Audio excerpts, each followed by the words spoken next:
Bacterias, Haemophilus y Bordetella. Las bacterias son microorganismos procariotas que pueden clasificarse según su morfología y según su tinción.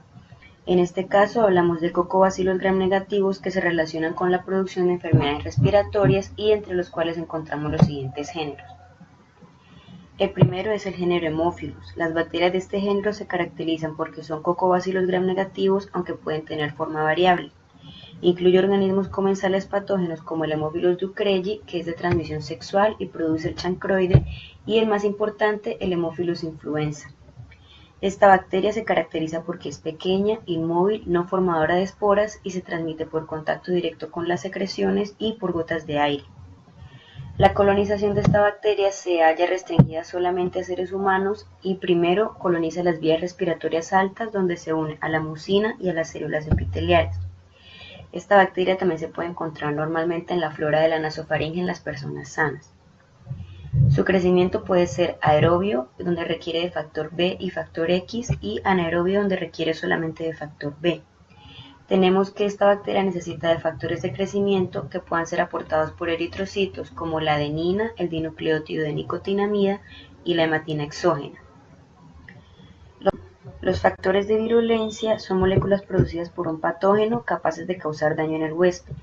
Entre los factores del Haemophilus influenza, el más importante es la cápsula de fosfato de polirribosa o PRP, que es propia solamente de las cepas capsuladas.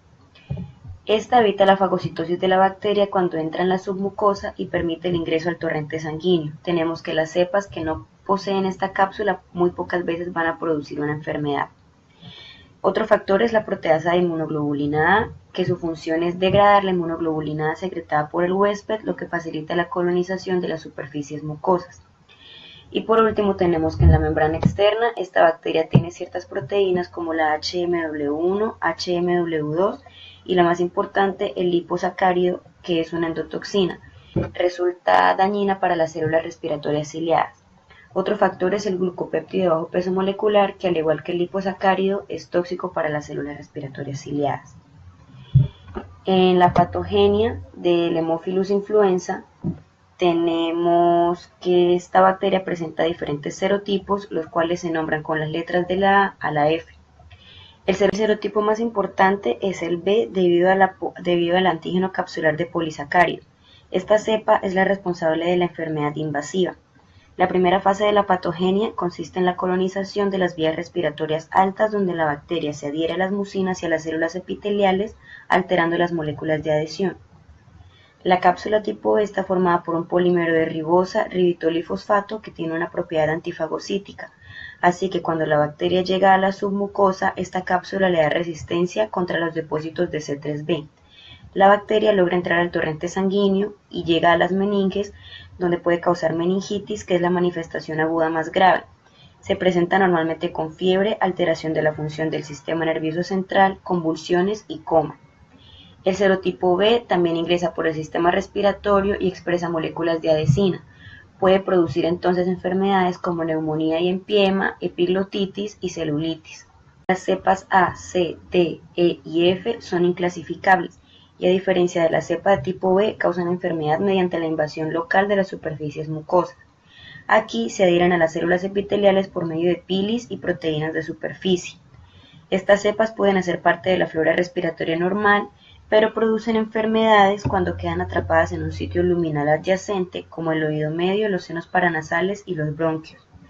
Las patologías más comunes causadas por estas cepas son la bronquitis crónica, la sinusitis maxilar y la otitis media, que se puede presentar cuando hay extensión de las bacterias desde la nasofaringe hasta el oído medio a través de la trompa de Eustaquio.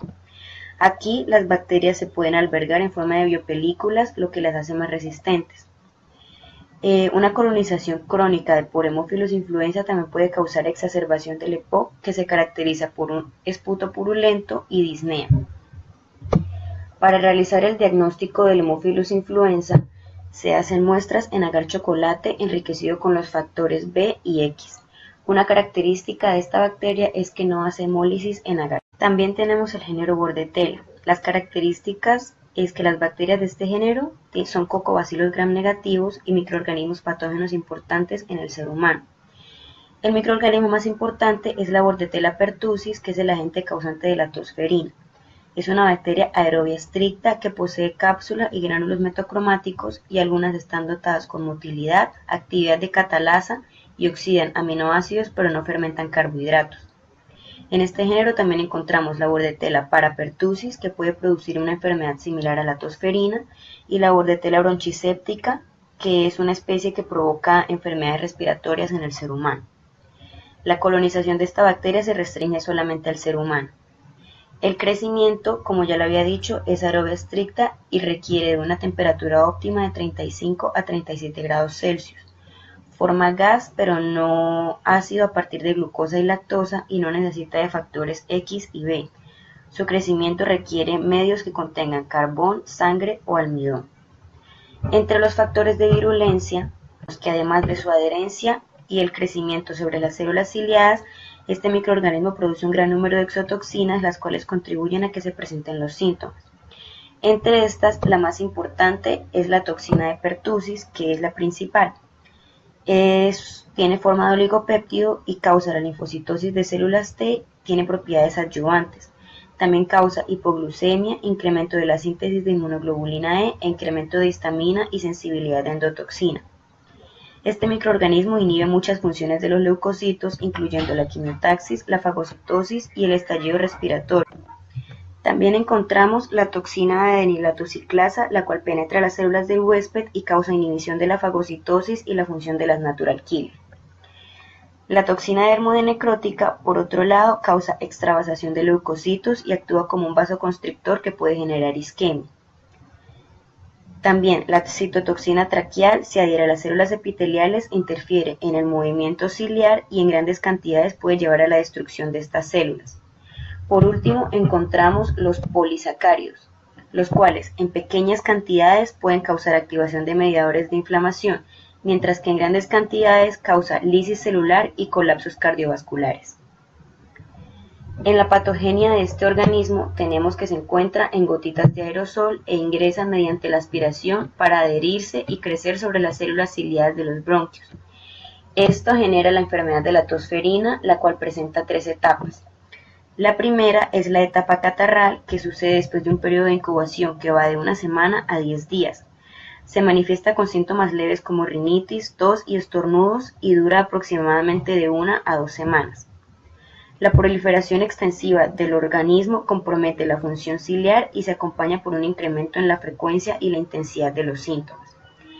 Esto lleva a que se genere la segunda etapa, que es la etapa paroxística, la que se caracteriza por una tos exagerada seguida de una inspiración jadeante como asimilándose a un grito. La tos es recurrente y a intervalos variables, puede durar de 2 a 3 semanas e interfiere con la ingestión oral. Lo que pasa es que al tragar el moco se puede inducir vómito, lo que resulta en una deshidratación severa y pérdida de peso. La hipoxia que producen los ataques prolongados puede contribuir a espasmos, encefalopatía hipóxica o coma.